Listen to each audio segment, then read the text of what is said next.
Authorities in Azerbaijan welcomed a team of 115 Cuban health specialists who will collaborate in the fight against the COVID-19 pandemic.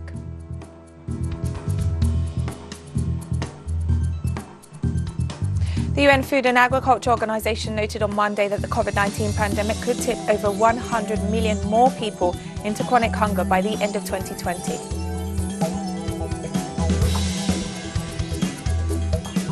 The Algerian Foreign Minister undertook a working visit to Tunisia this Monday to address the situation in neighbouring Libya. From the headquarters of Teleso English in Havana, Cuba, this is From the South, and I'm Katrina Goss.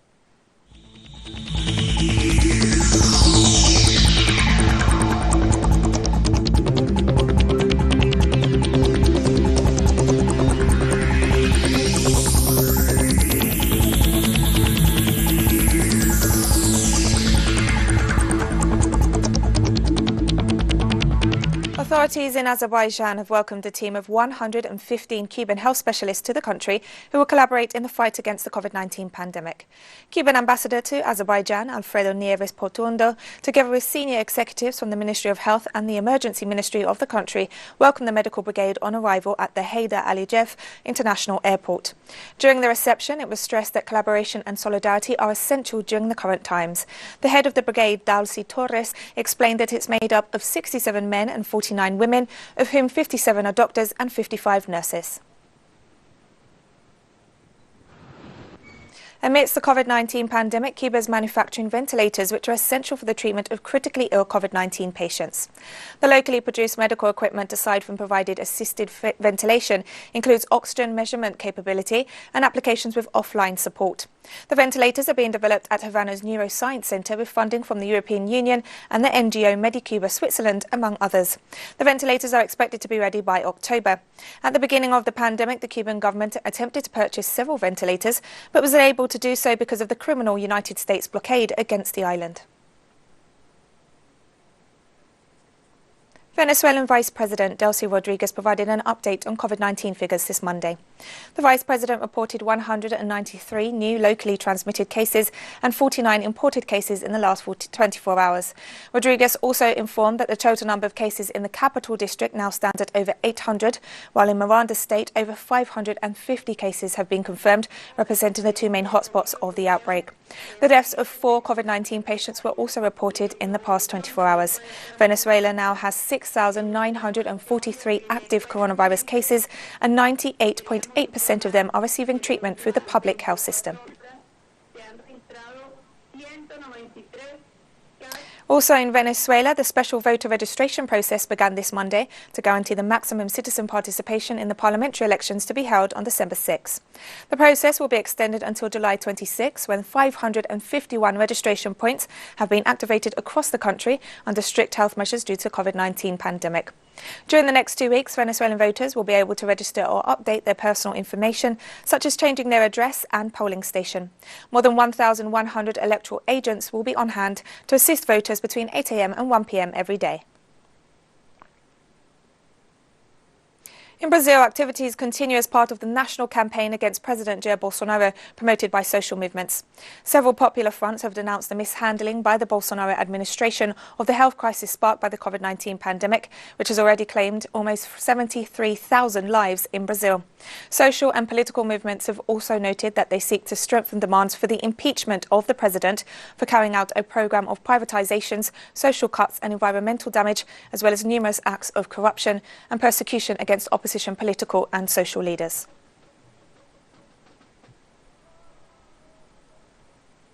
Colombia is facing a critical situation due to the rapid spread of the novel coronavirus. The increase in COVID-19 cases places Colombia as the 4th most affected country in South America, reporting more than 150,000 cases and over 5,000 fatalities. The spread of the virus in the country coincides with the economic reopening plan promoted by the national government. Meanwhile, health workers denounced a lack of supplies to treat patients, while the demand for intensive care units continues to grow and hospitals are overcrowded. Mexico has now reported almost 300,000 COVID-19 cases after reporting almost 4,500 new cases on Monday. During his usual press briefing at the National Palace, the Mexican Undersecretary of Prevention and Health Promotion reported that of the current cases, 29.26% are hospitalized and 70.74% are receiving outpatient treatment. He also noted that more than 184,000 patients have recovered from the virus, which he said was very encouraging. Meanwhile, the COVID-19 death toll stands at over 35,000. The doctor called on the population to continue to follow guidelines to curb the spread of the virus. The number of COVID-19 cases in Latin America and the Caribbean has increased significantly. According to the World Health Organization, Latin America registered over 650,000 new cases of the coronavirus and 23,000 new deaths in the beginning of July. In total, the region has so far reported 3 million cases and almost 140,000 deaths, with Brazil being the worst hit country, followed by Peru and Chile. Meanwhile, Colombia and Argentina have recorded the highest daily figures of positive cases in the past week. The government of Antigua and Barbuda has moved one step closer to making the island of Barbuda an island fully powered by solar energy. Prime Minister Gaston Brown explained that the move stems from an agreement negotiated in 2017 after Barbuda was decimated by Hurricane Irma. Decided to make these funds available towards the green energy project for Barbuda. So the plan is to literally transform Barbuda into a green island, to make it perhaps the first green island or first island to be powered exclusively by green energy within the Caribbean. Puerto Rican authorities have now reported over 10,000 coronavirus cases. According to the Ministry of Health, over 300 new cases have been confirmed since the relaxation of lockdown measures in order to reactivate the economy. Meanwhile, the death toll stands at 167. Governor Wanda Vazquez recommended the reclosure of establishments where alcoholic beverages are sold, as well as gyms and cinemas, among others, which were part of the de-escalation that was established in mid-June. Authorities also intend to promote a return to the curfew from 6 p.m. to 5 a.m. as originally established on March 15th.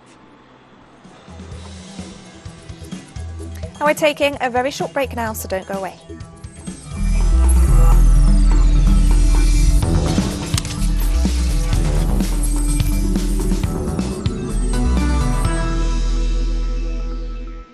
Welcome back to From the South. The UN Food and Agriculture Organization noted on Monday that over the past 5 years, tens of millions of people have joined the ranks of the chronically undernourished, while the COVID-19 pandemic could tip over 100 million more people into chronic hunger by the end of 2020. A preliminary assessment is that the COVID-19 pandemic may add between 83 and 132 million people to a total number of undernourished in the world in 2020.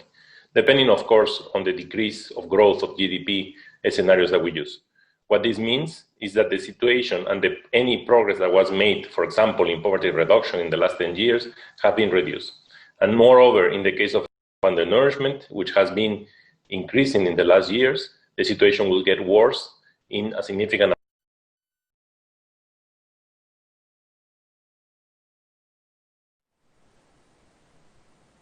The World Health Organization warned on Monday that there would be no return to normality anytime soon, as too many countries were mishandling their response to the coronavirus pandemic. After a daily record of over 230,000 new coronavirus cases were reported on Sunday, the WHO said the pandemic was only going to get worse unless people stuck to the basics of physical distancing, hand washing and wearing masks. The WHO Director General warned that countries that were easing their way out of lockdowns were now witnessing a resurgence of the virus because they were not following proven methods to reduce the risks. He stressed that too many countries were headed in the wrong direction. Yesterday, 230,000 cases of COVID-19 were reported to WHO. Almost 80% of those cases were reported from just 10 countries, and 50% come from just 2 countries. Although the number of daily deaths remains relatively stable, there is a lot to be concerned about. All countries are at risk of the virus, as you know. I want to be straight with you. There will be no return to the old normal for the foreseeable future. I repeat, there will be no return to the old normal for the foreseeable future. But there is a roadmap to a situation where we can control the disease and get on with our lives. China announced sanctions against 3 senior US Republican lawmakers on Monday in response to similar measures imposed against Chinese officials by the United States government. The sanctions were imposed on Senators Marco Rubio and Ted Cruz, along with Congressman Chris Smith, and were announced just days after the US imposed visa bans and asset freezes on several Chinese officials, including the Communist Party chief in Xinjiang, Chen Quanguo. The move is the latest in the building of tensions between the two countries. The US presidential race continues, with the latest poll confirming that Democratic candidate Joe Biden is about 5 points ahead of President Donald Trump in the southern state of Texas. According to a poll conducted by local media and the University of Texas, Biden would get 46% of the state's vote, while Trump would secure 41%, while 14% of voters have yet to decide whom to vote for. Texas represents one of the electoral strongholds of the current president, and no Democrat has managed to win the states since Jimmy Carter. The presidential elections will be held in November this year. German Chancellor Angela Merkel noted it's unclear whether EU leaders will reach an agreement on a €750 billion pandemic recovery fund during this week's summit, amid resistance from some member states. We will discuss on Friday how we can reach a common agreement. We still have different positions. I cannot say whether we will reach an agreement on Friday, but it will, in any case, be good for Europe. The task is immense, and so the answer must be great. And it is not possible to commit to all the details in advance, but a special effort is needed that makes it clear that Europe wants to stick together in these difficult times. This has a political dimension. European Union Foreign Policy Chief Joseph Borrell called on the Turkish government this Monday to create an environment of trust as diplomatic tensions continue over Turkey's latest moves in the eastern Mediterranean and its relations with Libya. A consensus among member states that the European Union-Turkey relations are currently under continuous strain, that there are worrying developments, in particular in the eastern Mediterranean and regarding Libya, that affects directly our interests. Thus, several serious issues must be addressed by Turkey in order to change the current confrontation dynamics and create an environment of trust with Turkey, which everybody wishes. But we stress also that the Turkish unilateral actions, in particular in the eastern Mediterranean, which run counter to EU interests, to the sovereign rights of European Union member states and to international law, must come to an end. The United Arab Emirates is preparing to send a probe to Mars in another major milestone. The country wants to be the first Arab nation to join the United States, India, the former Soviet Union and the European Space Agency, all of whom have successfully sent missions to orbit the Red Planet. The UAE has already built a nuclear power program and sent a man to space. Meanwhile, China is preparing to launch its first rover later this month. Demonstrators took to the streets for the 5th day in a row in Bulgaria this Monday to protest against corruption and demand that the Prime Minister and the Prosecutor General resign.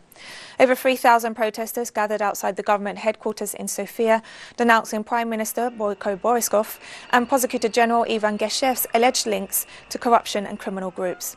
The demonstrations broke out after the Prosecutor General ordered the detention of the Legal Affairs and Anti-Corruption Secretary, together with a Security and Defence Advisor, as part of 2 separate probes into influence peddling and the disclosure of state secrets. Meanwhile, Bulgarian President Rumen Radev has urged the 2 officials to step down, while the socialist opposition in Parliament noted it would promote a no-confidence vote against the cabinet on Wednesday.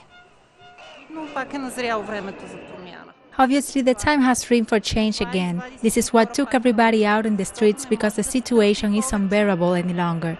The same things happening year after year, without any hope for change. We do not go closer to Europe. We got away from it every year. Before the eyes of all normal, conscientious people, there is this plunder, this disastrously enormous mafia and corruption-related line running through governance. There is something deeply wrong when we consider the question of good governance. In Bulgaria, there has been no such a thing during 3 consecutive terms in office. Up till now, any such strict protest has ended with the resignation of the government. In any case, a resignation will calm down the tensions and offer a chance to return to normality. And we have more stories coming up after this final short break, so stay with us.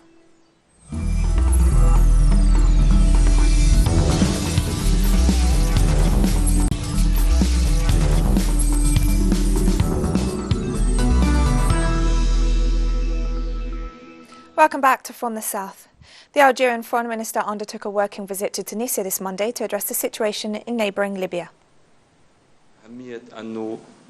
We are examining operational proposals that will lead to a genuine dialogue with the major role for Tunisia and Algeria in this matter. The common will, Algerian and Tunisian, is good. We do not have all interests, economic or views on Libyan wealth. We want security, stability and respect for Libyan unity, territorial unity and unity of decision-making. The essential thing is to achieve real Arab solidarity. This will make it possible to deal with the issues that bind us in the Arab House. You know, today all records are dealt with outside the Arab House. This is not acceptable. Supreme Leader of Iran, Ayatollah Ali Khamenei, stressed the country's capability of overcoming its economic difficulties, noting that even Iran's enemies admit sanctions and pressure have ended in failure. The statement was released during a video conference on Sunday with the chairman, representatives and a group of staff members of the Iranian parliament. Khamenei called on the parliament to attend to the main issues facing the country, such as unemployment, the monetary and financial system, and advancing in economic independence from oil. Ivory Coast Vice President Daniel Cablan-Duncan stepped down this Monday. The announcement came just days after the sudden death of Prime Minister Amadou Gon Coulibaly on July 8th. According to a statement read by Chief of Staff Patrick Achi, the Vice President handed in his resignation to the President citing personal reasons on February 27th, and after several conversations, the President accepted it. A veteran figure of Ivorian politics, Duncan served as Foreign Minister from 2011 to 2012, and then as Prime Minister in charge of Economy and Finance from 2012 to 2017. In January 2017, he became the first Vice President in Ivory Coast's history, taking up a post created under a new constitution adopted in 2016.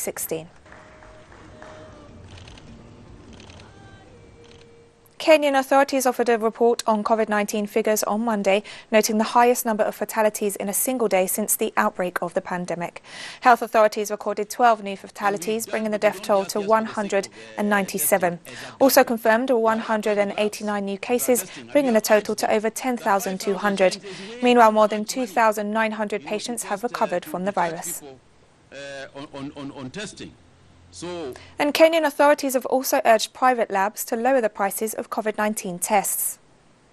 Testing is very expensive, and we don't just for the sake of testing as a government. There are private labs that are testing, and we have urged them that 5,000 shillings is way too much money, to test to charge people on testing. So the truth of the matter is that we are not charging ourselves. 1,000 shillings is when people go to those government hospitals and present themselves, not because they have been identified as sick, but because for whatever reason they feel that they should be tested. But the government hospitals, we are not charging anything like 5,000 shillings. That is not us. Nigerian Minister of Finance, Budget and National Planning, Zainab Ahmed, addressed the country's economic sustainability plan on Monday, aimed at boosting the recovery following the COVID-19 pandemic.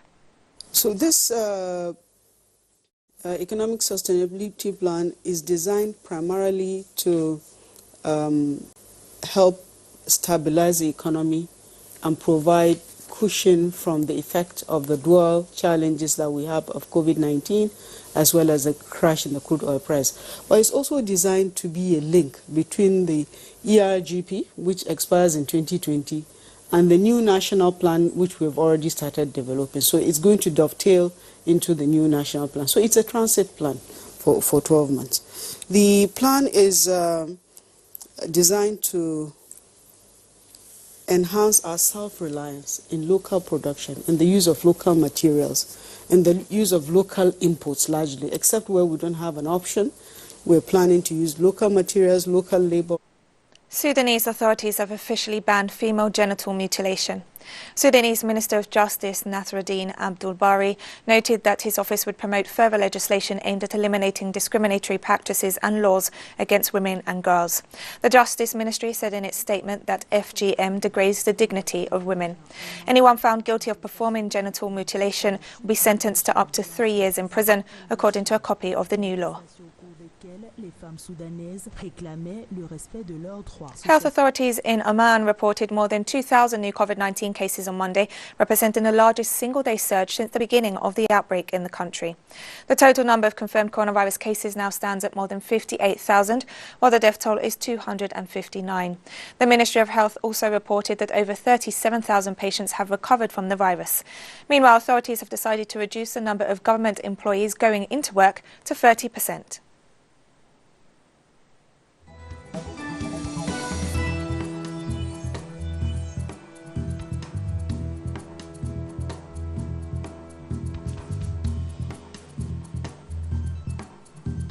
And we've come to the end of this news brief, but as this Monday is International Rock and Roll Day, we finish with a song by the popular 70s British rock band Led Zeppelin, fittingly titled Rock and Roll. Remember, you can find these and many other stories on our website as well as on social media. For Telly So English, I'm Katrina Goss. Thank you for watching and enjoy the music.